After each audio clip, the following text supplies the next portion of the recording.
101 with Lynch and Taco. On Orlando's Rock Station, 101.1 WJRR. All right, roughly 15 minutes left to cast a vote for You Say It, We Play It. JRR Facebook page if you want to get in on an opportunity to win Alter Bridge and Tim Montana tickets. Featured band you're voting on this morning, JRR Facebook page, Stabbing Westward. Your song choices are Shame, Save Yourself, What Do I Have to Do? One with the most votes I'll play for you at 9 o'clock.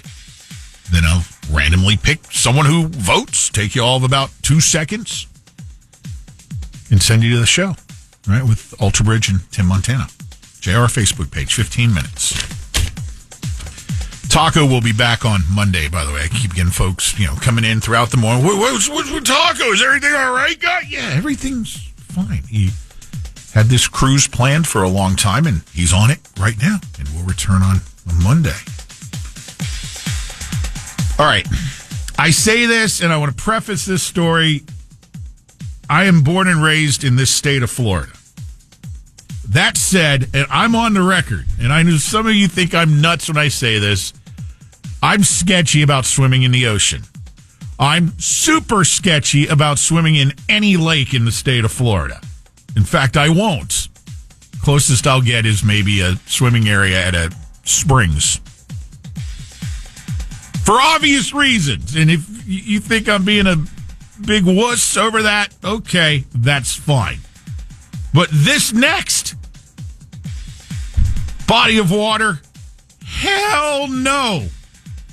Would you go swimming in water if you knew there were piranha in that part of the world?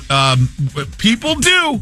People do, and perhaps maybe we who live, hundreds and thousands, sometimes miles away from where piranha might be, we go, yeah, that's crazy. I would never do that. But they may look at us and think the same thing with just, swimming in the ocean with the fear of, sharks or, in lakes with alligators and snakes and all that. So you got to take it with a grain of salt.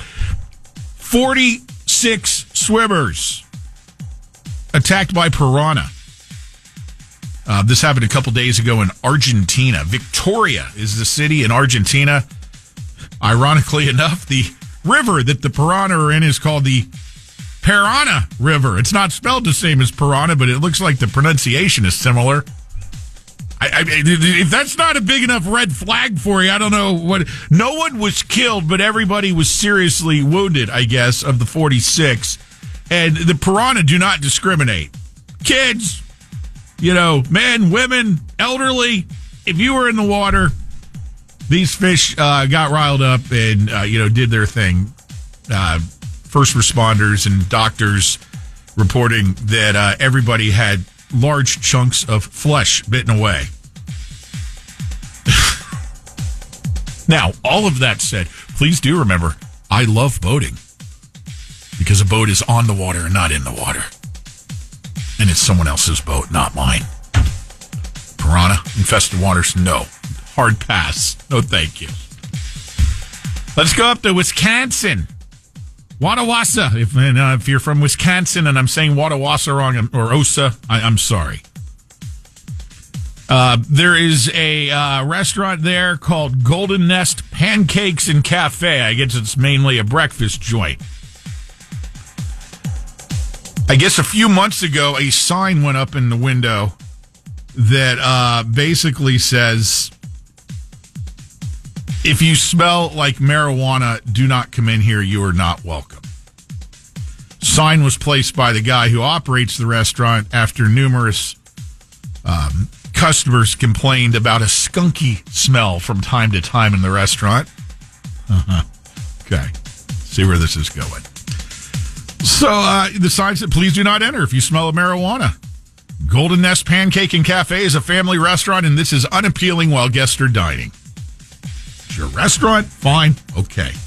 So this sign was up for months until the wrong person saw it and then decided to blow this up with one of their local TV stations there, accusing the restaurant of racism. So this is just a thinly veiled way to keep blacks out of your restaurant. Because we all know that only black people smoke pot, right? Okay, please.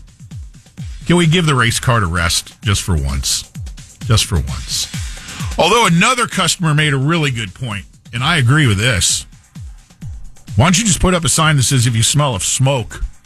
I mean, whether you've been smoking cigarettes, marijuana, or fighting a forest fire. The smell of smoke isn't exactly, conducive to a fine dining experience, even if it is at a pancake joint for breakfast. Owner says, hey, again, you don't like it, too bad, don't eat here.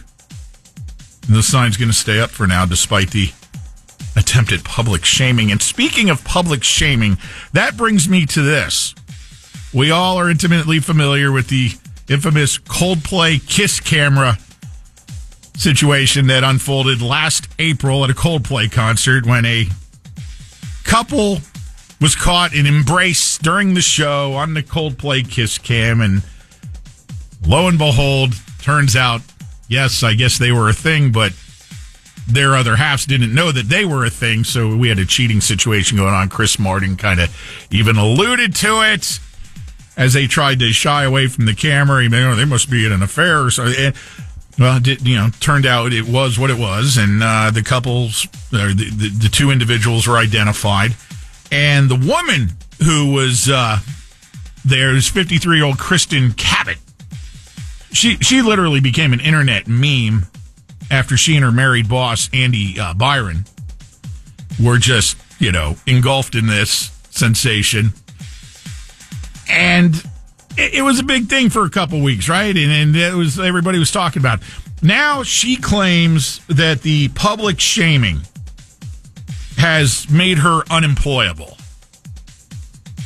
So what is she going to do to make ends meet? Well, I guess she's been hired by a public crisis company, PR, company that specializes in dealing with a situation like this, where all of a sudden you've become internet famous, or infamous in this case, and trying to clean up your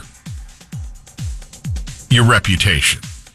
They're having a conference where she will be one of the guest speakers, where for the low price of $875, you can listen to her narrative about taking back her narrative, which is the whole idea of what this company does. $875 to go hear the woman who says she's unemployable, caught on the Coldplay kiss. I'll bet you they'll fill the room. I bet you they will fill the room. It is funny, though, the thing that I got the biggest kick out of, she did grant some interviews, one of which was to the New York Times. And you remember, in that interview, she said the whole thing could be put on, quote, a couple of high noons, apparently, that she had at the concert or before the concert. Otherwise, no, I would never have stepped out and done such a thing and then become so internet famous. $875.